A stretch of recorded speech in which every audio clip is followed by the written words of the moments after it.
Way back! Way back! Way back! And that was the soothing sounds of Chris Berman's back.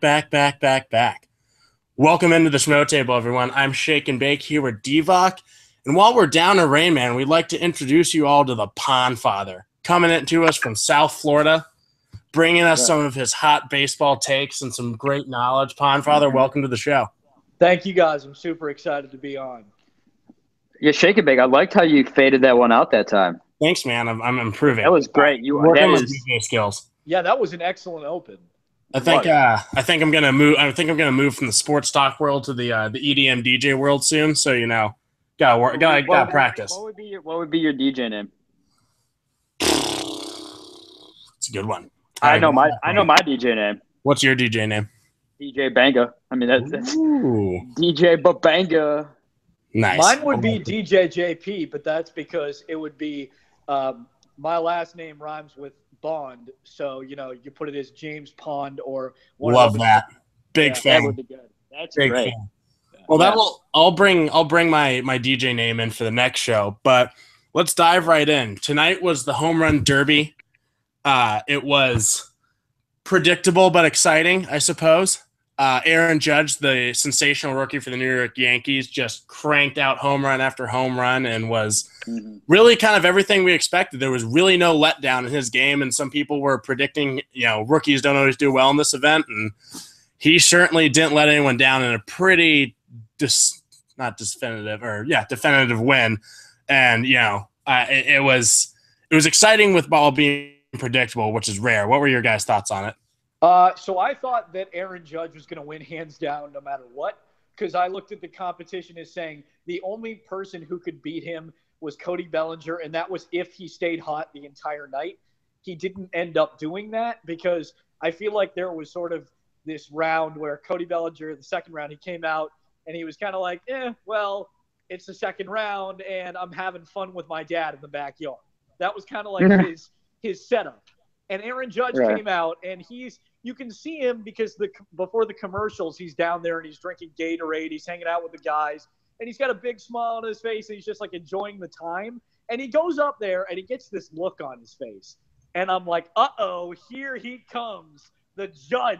And then I see him go up and crank 23 home runs, and I'm like, wow, like even this I wasn't expecting. Like 20, I mean, after somebody else it's 22, I'm like, there's no way, even though Judge is a rookie, sure, but there's no way he's gonna get 23 and knock him out, right? And then I thought he was in trouble. I thought he was in a lot of trouble, and Bohr hit 22. Yeah, I was pretty impressed when I saw Bohr hit 22, but then I just watched the first few home runs come off the bat. I was like, nah, he's gonna get 23.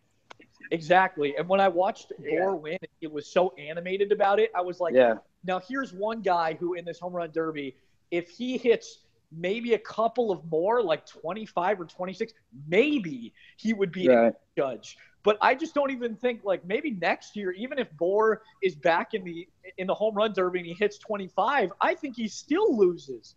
Yeah, I think it's 26. I mean, I think it deserves to be back in. I mean, the only complaint I have about the home run derby is that I think the format sucks because we're in a fantasy football, like, you play the best team that week and you happen to lose even though you score the second most points. Yeah, like it's not the best format, and Sano. The finals, it should have been Stanton, Judge, Bohr, and Sanchez. I mean, I honestly would have loved to see it come down to Judge and Sanchez. But I think Sanchez got really, really tired because he was hitting pop-ups and then like little. Ideally what we wanted to see was Judge for Stanton. Yeah, I mean that's ideally of winning. But that had to be the biggest disappointment of the whole night was Giancarlo Stanton. Had to be. Well, I mean, he still hit the fourth most homers in the first round. So I mean. Well, you're right. Him getting knocked out in the first round was the biggest disappointment. That was disappointing, and that's kind of lends itself to the format kind of sucked. Yeah. And I think they probably should look into changing that because it's not great that the hometown guy, the defending champion, was knocked out when he probably shouldn't have been. Even though he didn't deserve to win because he didn't Judge, was up against a bigger deficit, 22 homers. But I would have liked to see Judge or Stanton in that finals. Mm-hmm. Yeah. Definitely. Definitely. I don't think that he, Sano, when he came up and I saw him hit 1 in the first 2 minutes and then 9 in the second, I was pretty much like, well, it's over anyway, but at least he hit 10. That was kind of my mindset. And then I saw Judge come up and I was like, well, he hit 3 in the first 30 seconds. Yeah. So I was a little afraid that Sano was gonna, hit his 10 or 11, and then Judge was just gonna tire out and hit like 9, like 8 or 9, and then Sano would win by like default. Right. But here's Judge, the difference, though. The difference is that Judge hits the balls to all of the ballpark. Like, doesn't matter what field, left, center, right?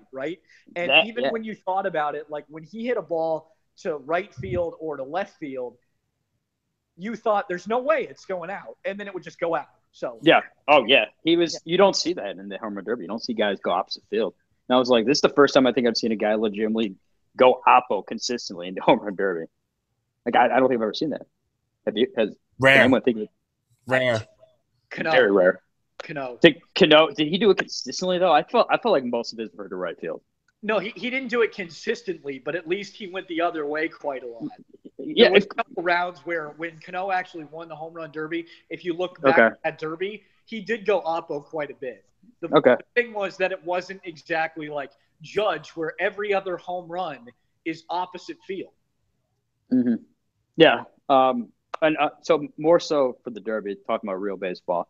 Yeah. But what do we think about the post derby slump? That's what I'm. Do you see a guy like Judge or Bellinger going to slumps after derby? Bellinger, yes. Judge, no. Okay. And I'm very hesitant to say Bellinger, yes, too, because I feel like Bellinger is one of those guys who he sort of exploded onto the scene. You get a rookie year where you're incredible and you win Rookie of the Year, and then the next year you don't really match up to that. And I'm not saying he's going to go on a second half slump or anything, but I am saying that he's not going to match up to what he did the first half. I don't completely agree with that. It would be absolutely unprecedented to do so, and that's why I keep saying, I've got too many friends who are Yankees fans, unfortunately. But and I mean, I'm not a Yankee fan, but I see Aaron Judge and I think to myself, dude's got 30 home runs before the All-Star game. He might be the first guy that could hit 50 or 60 even in a while. So we'll see. I believe his average isn't going to – did you guys hear the story about him in the home run derby? No. So he had a 179 average in high school.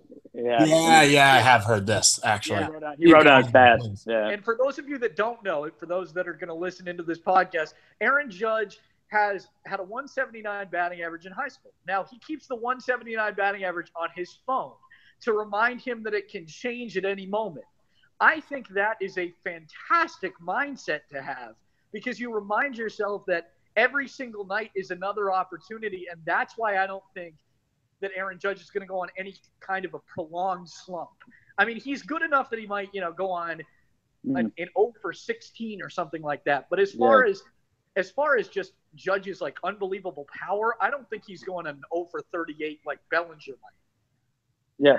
And Shakeabig, what about your Yankees fans friends? What are they saying? Well, they're all obviously all over Aaron Judge, and I'm just like, guys, you have to be fair, and obviously Aaron Judge could go on to win the Triple Crown, the MVP, Rookie of the Year, and just have an incredible year because he's physically capable of doing all these things. But also, the fact that veteran pitchers, especially ones who didn't make the All-Star game, will spend this entire week, especially in the AL East, and who have the Yankees on their upcoming schedule, will watch Aaron Judge's film over and over and over and over and find what the hell his weakness is. Because there is one. There's one. He's a freak, and he's one of the most, potential-filled, athletic, psychopath, amazing batting baseball players that we've seen recently. I can't even really find the right adjective to describe what he is because there's never been anyone like him before. But he has a weakness, and there's some pitch out there that pitchers will catch on to, and I expect that average to drop. But the power's there, and he's a rookie, so he's only going to get better and better and better. You know who else had a weakness? King Hippo and Mike Tyson's Punch-Out. Yeah, they just got to find that that bandage on his belly button. That's what they got to do. I think Judge's one weakness that the Yankees announcers talk about all the time is that if you pitch him low and on the inside corner, Judge has this tendency to chase the ball down by his feet. The only thing with that is he even turned that into a skill because he sends the ball near his feet to the opposite field. So they will find a weakness, but I'm not sure that weakness is going to last that long. I feel like once they pick up his weakness, that he's just sort of going to take that and make it into something. Yeah, I did bring up Bellinger also. I mean, the Derby slump, because I know this guy's going to listen to the podcast too. I was offered a trade of Cody Bellinger for Jose Altuve straight up in an OPS league, not an average league. Okay. So that obviously increases Bellinger's appeal quite a bit over Altuve, but I'm not taking it. Yeah, I'm not. The Derby slump always concerns me. I looked at last year, and of the 7 participants, only Robinson Cano performed equally as well as he did in the first half. Trumbo, Will Myers, Seager had a good batting average. His power was bad. And Trumbo's always going to hit his home runs despite average because he's in Baltimore. I mean, Trumbo's always going to hit his home runs there because Camden Yards is one of the shorter ballparks. Yeah. Trump he only batted like 210 though in the second half last year. He was bad. Frazier had a power. Lower power. Hey, Frazier. Stop bad mouthing the Todd father. This podcast would go on way too long if I would badmouth the Todd father. It's true. Well, speaking of taking too long, let's keep moving on. The other subject we want to talk to is the MLB first half awards. And our master of ceremonies for this glorious occasion will be our very own Divock, as he has comprised a list of awards. And we're going to just give our hot takes on them. So, Divock, master of ceremonies, take it away. All right. I'm a little nervous here. Don't be. We're all friends here. Don't be, Divock. We're all just going to give you our honest perspective. All right. I mean, Master of Ceremonies is a tough title to uphold. Okay. So the first award will be in honor of the all-time great author/philosopher, Matt Christopher. The kid who only hit home runs award goes to Aaron Judge. Do we need to expand on that any further, or is tonight good enough to support that? Plenty. Okay. Plenty. Tonight's good enough for me. But the kid who also only hit home runs award goes to Cody Bellinger because he's a kid and he also hit home runs only. Fair? Fair. Any arguments so far with these awards? No argument, but okay. I don't think that he only hits home runs. Like, I think he also sort of swings for average as well. But that swing of his, it almost reminds me of Ken Griffey Jr. just a little bit. No, the swing pattern isn't really the same, but the fact is that his swing just sort of is almost that they always comment at the Baseball Reporters as kind of a sweet swinging kid, meaning that he's the backyard, hitting home run the fence sort of guy. So yeah, tonight again, I don't have an argument. The kid, at least for the first half, he's the kid who only hit home runs. Yes. Also, number 2, part 2, because Judge is on a different level. Okay, so next we're going to give up the Fausto Carmona Award. I like this award, the Fausto Carmona Award for the biggest pretender of the first half. Ooh. So either a player, a team that has performed who's performed very well in the first half that you see as a fraud, a la Fausto Carmona. Pondfather, go ahead. Lead us off. Man, I am going with – so this is the team that's played well in the first half? It could be a team or a player that has performed well in the first half that you do not think is for real, is a fraud. Okay. The Cleveland Indians. So you think they're a fraud the other way? Yes. I think that as the second half approaches, I think that the cream sort of rises to the top. And even though that division isn't all that strong in the AL Central, I do feel like the Twins are still a surprise team. I actually kind of like them. Right. Just because of Sano, but I also like their young pitching staff, as well as, even though he took steroids, Irvin Santana. Yeah, right. But, it was just HGH. It's fine. Yeah. But I do like them. I just kind of feel like the Indians are one of those teams that they'll always perform, but not up to what my expectations are of them. Yeah. They should be running away with the division. There's no reason why. And they're not. Yeah. So that's why. Okay. Fair. Yeah. Shake and bake, you ready to go, or you want me to go? I'm ready to go. I think mine is, despite their offensive firepower, the Colorado Rockies are my pretender. Shake and bake. I should have went first. I know everyone likes the Rockies. Is the Rockies yours too? I should have went first. I had the Rock. Mine were the Rock. Okay, I'll come with another one. I look at the rotation, and yes, all these rookies are pitching very well for being rookies, and that's a nice story. And the Rockies are a nice story, and the Rockies are one of those teams who no one can really find good reasons to hate, because they always just smash home runs and have crappy pitching. And that one year they went to the World Series, it was fun and cool till Pondfather's Red Sox just beat the poop out of them. But I listened to the whole Reds Rocky series over the weekend. Sure, the Reds starting pitching sucks, so the Rockies got a hold of them. But then, Homer Bailey took them for a ride, and that's not great. That's not what you want to see from a team with that much offensive firepower. So to me, it's the Rockies. I just don't see the Dodgers or the Diamondbacks, and I think the Diamondbacks are pretty legit. You don't like Gray? What? You don't like John Gray? I don't like John Gray because he smashed a 450-foot home run off the Reds this weekend. He did. I saw that too. Yeah, that's right. He did. That's the point right there. But I bet on the Reds that game. Shake and bake. Well, Divock, we've talked about this. Like early in the season, you were betting on the Reds, and they were betting against the Reds. The Reds were winning more. I need you to bet against the Reds so we can get back in this race. They've been doing well for me. I bet on them. I bet on Homer twice in a row. Wow, you're a bold motherfucker. I'm a bold motherfucker. Yeah. That's right. But yeah, I don't see the Rockies pitching holding up. For the same reason that I expect Aaron Judge's average to drop, I see these rookies just starting to hit that rookie wall that a lot of MLB rookies do, especially pitchers. Yeah. Okay, right on. So you're with the Yankees as well as just Aaron Judge, or is it just him? Just him. I think the Yankees can win that division, because that division overall has been, Boston's playing better. The Orioles had a hot start but have really fallen off, and the Rays are kind of like one of those teams that's a nice surprise, but you're still like, yeah, okay, like.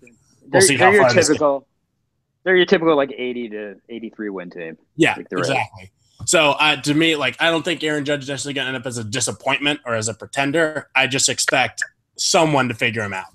Okay. Well, I told you guys, I actually, I'll tell you guys this. I've taken the Rays on the over-under this year. What did you take him? What did you take him at? I took him at 89 wins, and I actually took him to make a wild card spot. Wait, what odds did you get in 89 wins? Huh? What, you took them over under 89 wins? Yeah, so there was a bracket that a couple of my friends are doing, and basically he's at, I think it was would have been like 76 or 84 wins, and they wouldn't make the playoffs, and then I took him at 89, and I'm going to give him a wild card spot. Mm-hmm. All right. We do got to pick it up. We got to make this under 40 minutes. All right. So mine will be also the Rockies. I thought the Rockies too. I guess I could say the Brewers. I really don't want them. I really want them to beat the Cubs. Yeah, that's the only reason I didn't pick the Brewers, because I'm 100% biased. I'm 100% biased, but the Brewers pitching isn't going to hold up. It just won't. It just won't. So I'll say the Brewers. All right. That's fair. We're going to go on to the I like this award.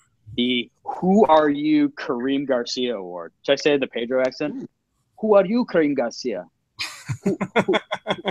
Who are you? So this one goes to Logan Morrison for calling out Gary Sanchez for being in the Derby over him. The fuck are you talking about, Logan? Who the fuck are you? I agree. And Logan Morrison now, who does he play for again now? Rays. He moves around a bit. Rays. He played for the Rays. Yeah, because he used to be on the Mariners, correct? Marlins. Marlins. Thank you. That's what it is. Excuse me. Yeah, that's fine. Yes. I explained this. I saw someone call him out, and I was like, he has a very good point because I think he's right. But no shot in hell is Gary Sanchez, who's been like an all-rookie sensation for the New York Yankees, is gonna not get the nod over Logan Morrison. I mean, Correct. You're gonna pick Gary Sanchez 100 times out of 100 because you want ratings. There you go. Poundfather, anything to add? Normally, I would agree with you. Not Oh. today. I am going with David Price. And here's why. David Price is not a Hall of Fame pitcher. Okay. David Price is the third best pitcher on the Red Sox. David Price is a man being paid over $200 million. David Price has never won a playoff game. David Price is not the ace of the Red Sox. And he stands up to Dennis Eckersley on a team flight?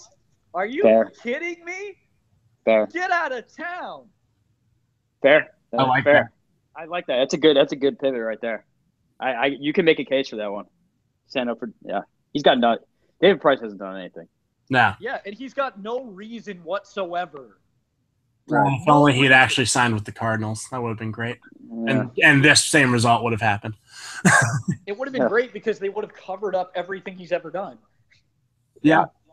Yeah. Price. I mean, I like that. I like Well that pivot right there. That you make a strong case for the Price because Gary Sanchez is not quite the Dennis Eckersley quite yet. So I like that. All right. Easiest way to get deported to Canada award. I saw Goes to Miguel Montero. that. The second I heard that, I was like, this guy's getting fucking cut in like a heartbeat. Like, what the fuck what are you doing, dude? Yeah, like you literally just have to sit on the bench, pinch hit, and tell keep some of the young catchers on the Cubs happy and moving forward and improving. Yeah. So for those out there who don't know, he pretty much just threw Jake Arrieta under the bus for not, coming home fast. So who is it? The Nationals. Like Trey Turner had like 8 stolen bases against him in a game. Who the fuck knows? But like seriously, like sure, Arrieta's slow to the plate, but like you don't say that out loud unless When you you want to basically become the third string catcher. cut. I mean, that's the easiest way to get deported to Canada. So there you go. Yeah, I'm going with Miguel Montero too. Yeah, okay, we're good there. Yeah. So I know that this is gonna be one of Shake and Bake's favorite awards here. The He Must Be Taking Roids, so let's drug test Eric Thames award goes to Scooter Booter Jeanette for hitting 4 home runs in a game. How about that? Can't you just give Scooter some credit for coming home to play for his hometown team after getting cut last minute and just being a boss? Can't that just be what it is? I know you love him. For Pondfather, Shake and Bake's I love him too. I love him too because he's got 15 home runs there this season. Yeah, he does. So you know what? I'm not going to give that award to him. Okay. The most likely to be on PED's the Eric Thames Award. Man, this is a hard one. Who's somebody that's really been? How about Yonder Alonso? Yonder's always been a power hitter, though. There's somebody I'm specifically thinking of. Marwin Gonzalez? No. I'm thinking of a person that's on. I'll say it. So on the Oakland Athletics, there's a guy who gets drug tested. He says once a week. We'll see about that if that claim is accurate or not. Jed Lowry? But Chris Davis. Chris Davis? Yeah. He hits quite a bit of homers. Yeah. Chris Davis says he gets drug tested every single week by Major League Baseball. And really? He's hit 40 home runs a year pretty much for the last 4 seasons. So yeah. Okay. I don't understand why they'd be drug testing him now and not all those other times too. That doesn't make much sense to me. But he has 24 home runs this year, so he's well on pace for that. Yeah. The only other one I would also say is Marcell Ozuna for the Miami Marlins. He's a good player. This is not he's bad because he's been a pretty good player throughout his career, but he's having his best year by far. He already is through the first half. He's matched his career high in home runs, and he's actually hitting for average this year. And he's also gained I think I saw 15, 20 pounds from the last 2 seasons. So 27 pounds of muscle. Yeah. He was very excited about Justin Bour's home runs too. Yeah. I like that. So right. my guy would be Osuna if I'm checking someone for roids, because All right. Scooter Booter is still 185 pounds, something wet. Scooter Booter could be in the Fausto. He could be in the Fausto Carmona Award. I hate to say it. Hey, shut your mouth. I hate to say it, shake a bake. I hate to say it. Okay. How about my fantasy team is already fucked and it's only week 1 award goes to Sam Dyson? I mean, his ERA was like after the first week was like 83. You could even. I mean, and now he's he's like the semi-closer for the Giants now. The Daniel Bard of the Giants, yeah. Yeah, well, they are just desperate. They have no other option. It's an odd year. No, I feel like Bruce Bochy and the Giants are just playing baseball because they have to at this point. Yeah.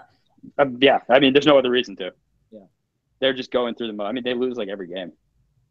The only other one I would say would be Garrett Cole's having a pretty down year after 2 or 3 really, really impressive years. Yeah, he's having quite a year. Actually, can I put somebody else in this conversation? Hunter Sure. Strickland. Hunter Strickland. It's a good name. Dude. I have to put him somewhere. I don't know what award, but I'm going to give him the award for basically being the dumbest pitcher/player I've seen in a while. Hitting Bryce Harper after he hit 2 home runs off of you 3 years ago in the playoffs. Oh yeah, we could do biggest douchebag award. That's fun. Yeah.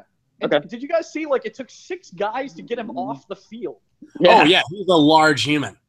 That guy's no joke. That guy goes to the gym. He could also be on the Roid Rage. He could be the Roid Eric Timms award too.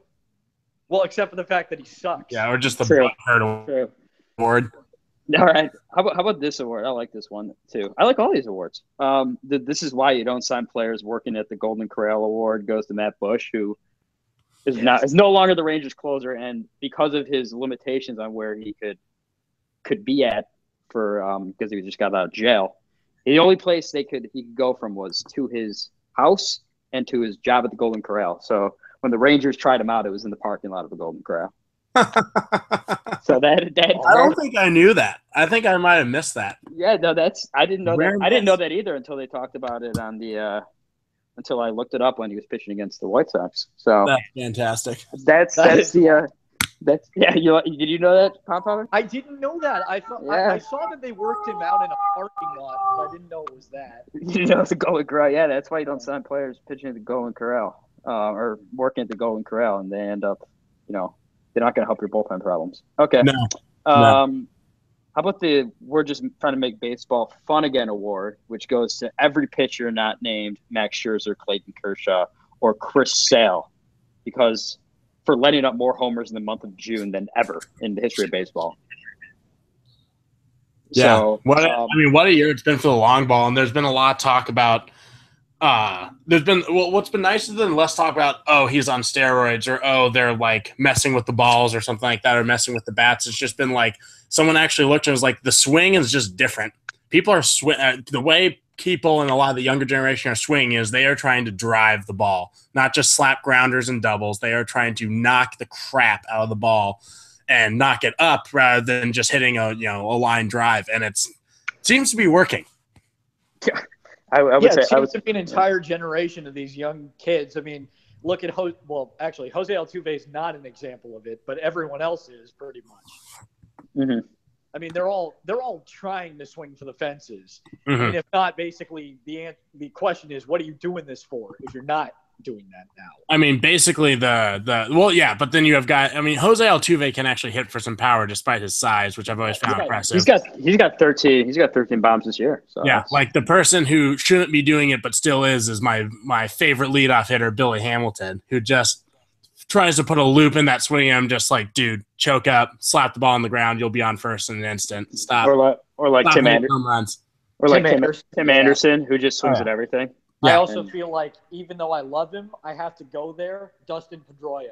I feel like a lot of times I look at that guy and I'm like, I know he's a leader. I know he's a slap hitter. I know he tries to drive the ball for some power sometimes. But he's not been anywhere near as good as he was 4 years ago. Well, he's had all those injuries. Yeah. He's older. He's 4 years older. More games than he's ever been on the field for. That's what happens when you get past 30, man. Yeah. That's what happens. They call it the prime for a reason. Yeah. And so Pedroia's age is catching up to him, and You want Travis Shaw back? Is that who you want back? Yes, please. Do you want? Is that the worst trade? Is that the worst trade award? I feel like for me, because I'm partial to the Red Sox, yes. I don't know if that was the worst trade that was had this offseason, but look at it from this perspective. Dave Dombrowski gave up how many top 10 players in the Red Sox system? 8 out of 10. We got like 5 of them, so I'm happy. with the White Sox, we got like Moncada. Could we bring him up? Kopech too. He throws like 108, so I'm all right with that. And he also looks like Varys Targaryen from Game of Thrones. Nice. Yes, he does. Also, you guys know the story with Travis Shaw, right? Like that his daughter has a heart problem, and so he goes to the hospital literally every day, and then goes back to the gym, trains, gets up the next morning, goes to the game, goes back to the hospital. I mean, have a season, Travis Shaw, but I do still wish that Dave Dombrowski hadn't traded him for a reliever that will not pitch this year. Yeah. Well, did Pablo Sandoval eat him, that reliever? Because I haven't seen him. Have you checked? I don't want to. If you're was he eaten by Pablo Sandoval? Because who did they get? Like I don't. Burke Badenhop. Who was it? Burke Badenhop. Burke Badenhop. I kind of threw that name out of nowhere. Who was that? Who did they get for? He was a Red last year. Burke Badenhop was a Red last year. No, who did they get? Who did the Red Sox get for Shaw? Couldn't even tell you. They got Tyler Thornburg. Tyler Thornburg. I said Burke Badenhop. Yeah, because he was a Red Sox too, though, but in 2015. Oh, got it. There. That's what it. Yeah, he was also eaten by Pablo Sandoval. Travis Shaw. I actually asked a question on MLB Network, and they answered it. I said, was the Travis Shaw trade the steal of the year for any club, but especially for the Brewers? And what Buster Olney answered it as was, yes, this was the steal of the season, and hopefully it continues. But he's having a career year because of his daughter. Make no mistake about it. I don't think if his daughter was going through this, he might have this type of production. But again, it's a different ballpark, and he's a beastly hitter. So yeah. Well, according to our notes, we have one more award left, and I want to know Divok's head reasoning behind this. You're thinking, because I don't quite get it, but I want to know. The most likely to star in a Broadway musical? Yeah. Goes to Danny Salazar. Because how do you out of all people shake and bake? I know, and I'm the Broadway fan. I think I missed this one. Aladdin. He looks exactly like Aladdin. He would be the quintessential guy who would play Aladdin in a Broadway musical. I mean, look at him. He looks exactly like a guy who would play Aladdin. Okay. Does he not? I'm not disagreeing, but interesting take. But was he? Well, I'm gonna pull up multiple photos, not just his baseball profile picture. Let's get this from every angle. I know this is great for all the people listening at home, but I know. But this is just Google. Okay, I mean, come on, he is.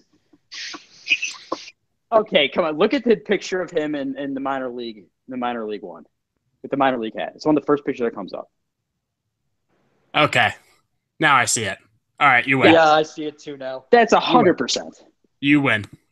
Yeah, if you're everyone. I can Google, see it, and I don't know if I have anything else. Although, you know what? I just put in Aladdin and Danny Salazar into Google, and a picture of R.A. Dickey next to some Disney. R.A. Dickey most likely to be. There's R.A. Dickey right there. The only other person I would pick in this category would be Bronson Arroyo, because he has a phenomenal music album that you can still probably purchase for around 5 cents somewhere on the internet. Yeah. Or Joe West. Country Joe West. Yeah, Joe West, another one. Cowboy Joe West. Joe West, who Hawk Harrelson despises more than maybe any other. I love this voice so much. That announcer, Hawk Harrelson. Oh God. You're the only person who loves Hawk Harrelson. That's actually a fact, because everyone. Well, yeah, because here's the deal. Like my ultimate goal is to replace Joe Buck, because I hate him. Right. But that's a good goal. Yeah, if I was to get anywhere, so I met Hawk Harrelson because he was a coach of mine at broadcasting camp in Boston, along with Dave Gosher, the Bruins announcer, Joe Castiglione, the Red Sox radio guy, for the last, however many years, 60 or so. And then you got Michael Kay and Mike Francesa, who I don't really like, but oh well, the Yankees. Yeah, no, that's a good. Howie Roseman from the Mets. That's a good crew. From those guys. I just have a question. After Hawk Harrelson was done teaching you guys about the fine art of broadcasting, did whoever follow him up make it very clear that it's not okay to use ethnic slurs on national broadcasts? Yes. They've got a Jerry Remy for that. Yeah, that's true. Jerry Remy's got that covered. The thing with Jerry Remy is the dude's been through so much cancer in his life now that I believe baseball is the only thing that's keeping him alive. That's potentially fair. That's probably spot on. So, same with Hawk Harrelson though. Yeah, true. But he's retired to go somewhere though. Yeah, Hawk Harrelson's head is just falling apart. He's just so entrenched in the White Sox organization that they can't just let him go. Well, he's retiring next year. After next year, exactly. That's it. Yeah, that's it. I'm gonna be sad. Dadgummit. Dadgummit. Take a seat. Take it. Chop it up again, boy. You can't pull plies. You can't pull a key out of the back of his behind without a pair of plies. I still don't know. You can put it on the board, Mercy. Yes. Yes. All right. Yeah. All right. Before we I did have enough Hawk Harrelson catchphrases for our viewers. Yeah. But I was gonna say something about about Hawk. I don't know what I was gonna say. All right. Well, let's move on to the second half. We're gonna do some talk about. Yeah. So we could be like every other podcast and talk about who's gonna make a run in the second half, but that's not nearly as much fun as talking about who's gonna get traded, who's gonna wear a different cap before the end of the year. So I'm gonna cut you off because I missed the most important award. Hold on, I'm gonna cut you off real fast. I'm so glad they suck award goes to the Chicago fucking Cubs.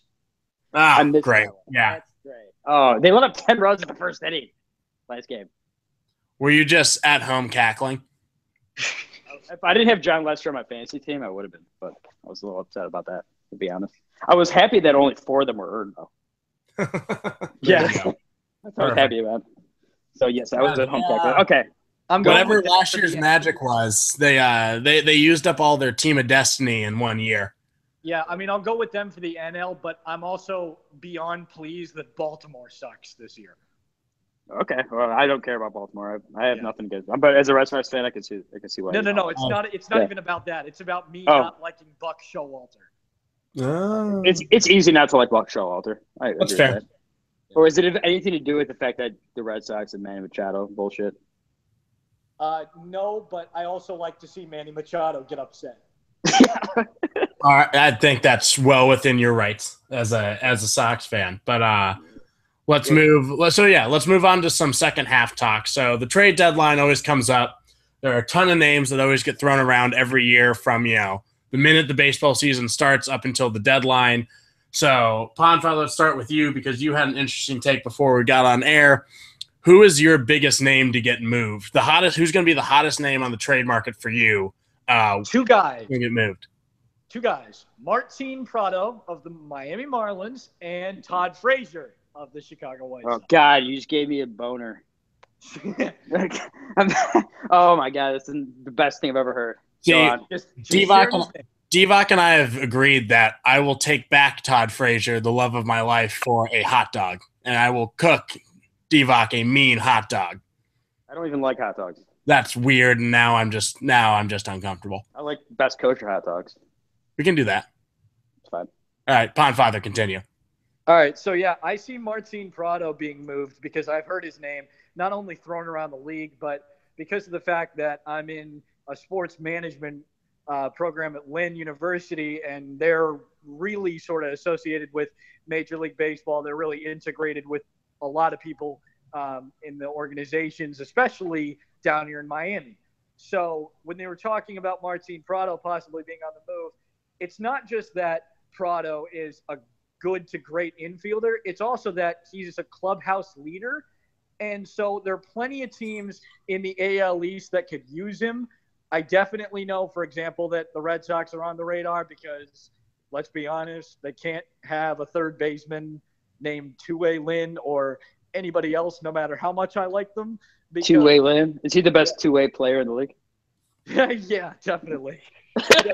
the only Taiwanese baseball player. Chien-Ming Wang disagrees wholeheartedly. Chien-Ming Wang disagrees completely. Yeah, Chien-Ming. Yeah, he was on so many teams. That guy, like Chien-Ming. Well, yeah. I mean, after he got dropped by the Yankees, he was. Yeah. But yeah, so I'm going with him because not only is he a good clubhouse leader, not only is he a veteran on the field, but he also has a big role in the Miami community. That's the only reason why I would say that the Marlins would be hesitant, because I think the influence of a guy like Prado, especially after the death of Jose Fernandez, really counted in that Miami community. Mm-hmm. So that's kind of the only reason. Other than that, I do see him getting dealt. It's definitely going to be to either an American League East or an American League West team, not the Central. And the reason that they don't want to trade him to the Central is because of the fact that, at least from Marlins people, that this is what I've been told, that they don't want to make the AL Central in the infield. They don't want to make that more powerful than it already is. So really? Take that as it may. Why don't they want to do that? I don't get that. What's wrong with the well, for them, I guess it's the Marlins sort of look out on things of where they're having to play AL Central teams this year. Okay. Mostly AL Central. So they don't want to face Prado as much as possible. Okay. So they'd like to send him to somebody that they don't have to face that often. Okay. Fair. Okay. Whatever it's the Marlins. Whatever that means, that's what I've been told. Okay. It's the Marlins, so I'm not gonna that seems strange, but okay.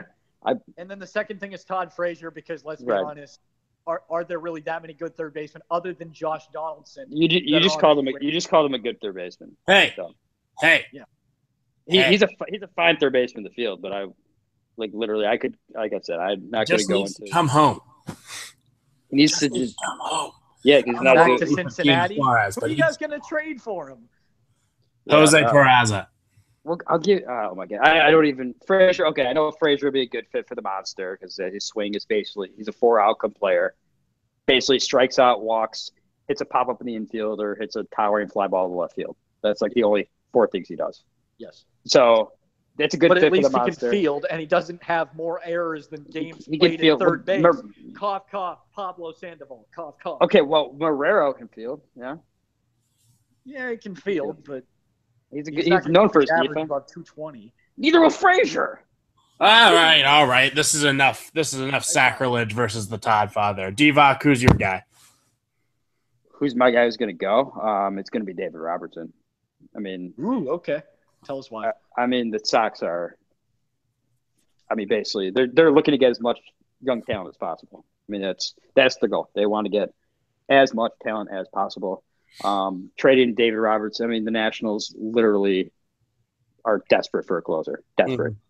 Mm-hmm. And I mean, the Sox are ready to throw Tommy Kahnle into the closer role.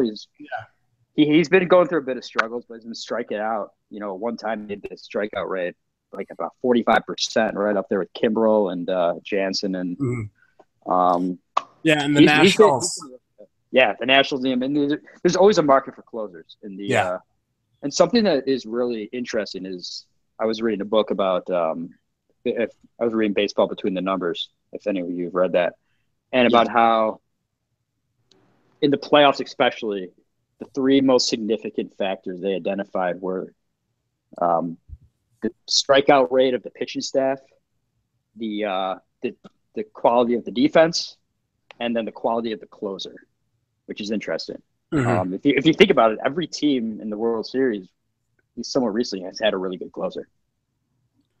Very few. I mean, you need them. I mean, Joe Torre has 5 rings because of a little guy named Mariano Rivera. And Derek Jeter. But there's one guy who was in there in the 9th inning every time. He was. And Mariano Rivera invented a pitch, so that's cool. He did. And, I mean, I don't know if David Robertson is that quality of a closer. No, but he's had his moments, and sometimes new changes of scenery, especially for closers, can be beneficial. Yeah, he'll be gone. So mine is Justin Verlander. I think I was actually going to go with Ozuna, who I said earlier, but the more I think about it, the more I think that the Marlins are going to try and keep this offense together. Even with Ken Rosenthal saying that he wouldn't be moved earlier today? Yeah. Okay. Just making sure. Yeah. But I'm going to go with Verlander because I think the Tigers finally need to blow it up. No, I don't know if they will because they haven't yet, but that team finally needs to be blown up. Oh, they need to blow it up. The question is, will anyone take Verlander in that contract? Yeah, that's true, but there are a lot of teams with a lot of more cap space than people think, and I just believe that he will end up being a pretty hot name on the trade market. I don't see the Tigers being able to move Verlander's contract. What do you think, Pondfather? Thank you, Dave Dombrowski. Yeah, right. Yeah, seriously. Yeah, because he ruined one organization, that's Detroit, because he gave them a 5-year window in which they could win the World Series, and they lost to the Giants in a sweep. Yeah, the Cardinals in a sweep. They lost the Cardinals in a sweep, right? Yeah, Cardinals. Yeah, okay, Cardinals. Well, no, they got swept by the Giants too. The Tigers got swept by the Giants? Yeah, that was the Giants' second ring. Yeah. Seattle. Oh shit! Yes. You're right. I completely forgot they were even in the World Series again. Yeah, that's because that was the most boring World Series we've watched in a while. It wasn't even close. Oh my goodness! I completely blanked on that. I thought last time I thought they were in the World Series was when they lost to the Cardinals. I completely forgot about that. Wow. Okay. No, you're thinking of the Rangers. The last Cardinals World Series was. I was thinking the Tigers lost the Cardinals in 2006 because they did. Okay. Yes. Yeah, that was when I was thinking the last time the Tigers won the World Series. No, 2012 was that? I completely forgot they were in 2012. Yeah. The Tigers need to blow it up, and I think that this is the year that they finally do it, because otherwise I just think that they're going to lose out on any value back from a lot of these guys who still have value but just aren't working in Detroit. Oh, I mean, the question is, can they blow it up? I don't think that's the question. Should they? They absolutely should. I mean, signing Jordan Zimmerman for $110 million doesn't. That wasn't great. That wasn't good. And Upton. Yeah. Well, let's move on to one last thing. We're going to kind of roll it back and look at it from the other end. Who is a hot name who's going to be talked about all the way up until the trade deadline, but not moved this season? All right, I'll start it off. I'm going to say Jose Quintana. Okay. I'm going to say he's not going to be traded. I think that's fair. I mean, they haven't traded him yet, and I think the White Sox are trying, because he's still pretty young. The White Sox just seem to be hanging on to him. Yeah, I think there's a lot. I don't think he'll be traded. What about Pondfather?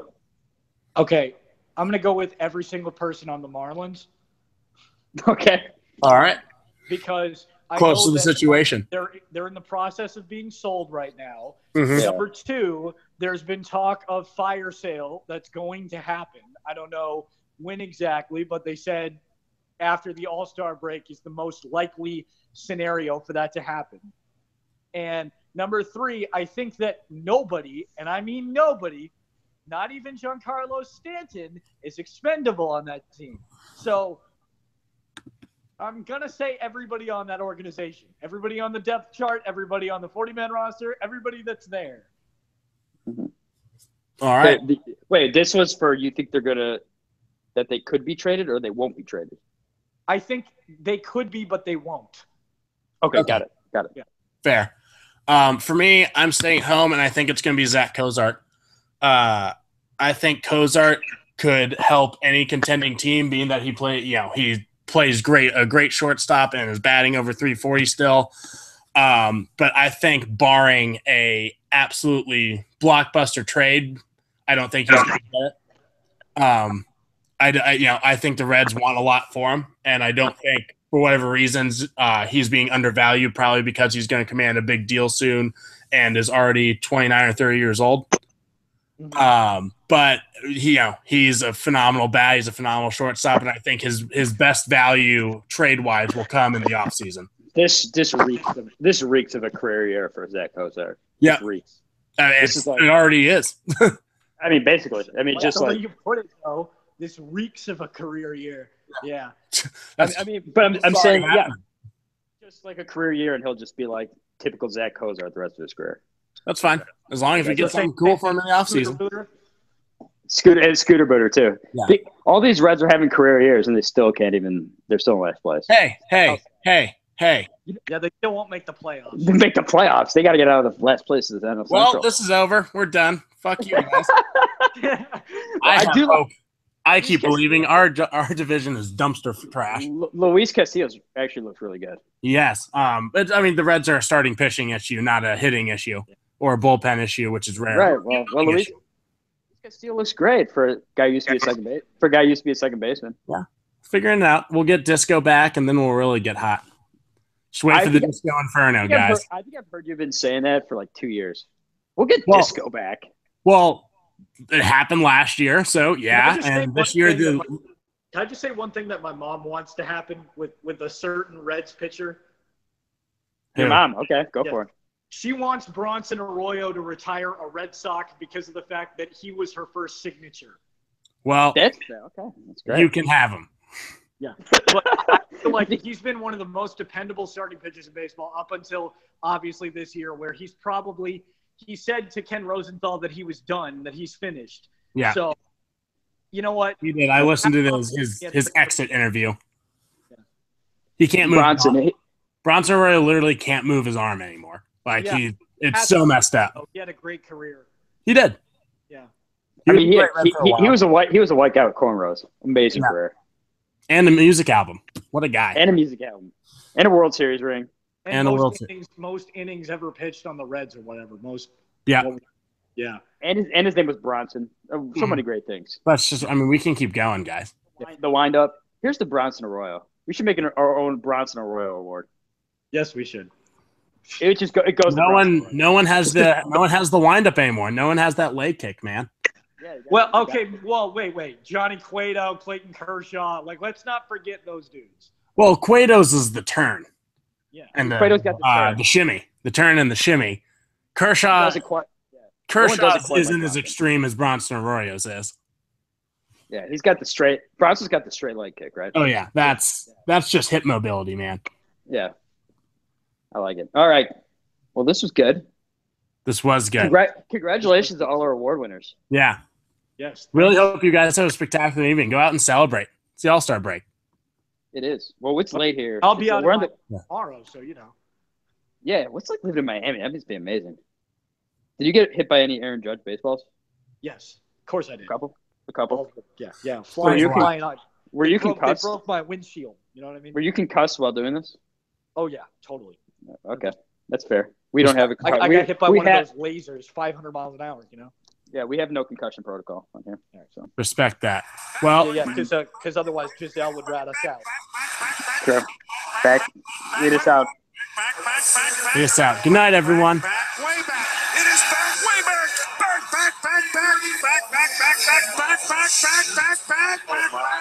Back.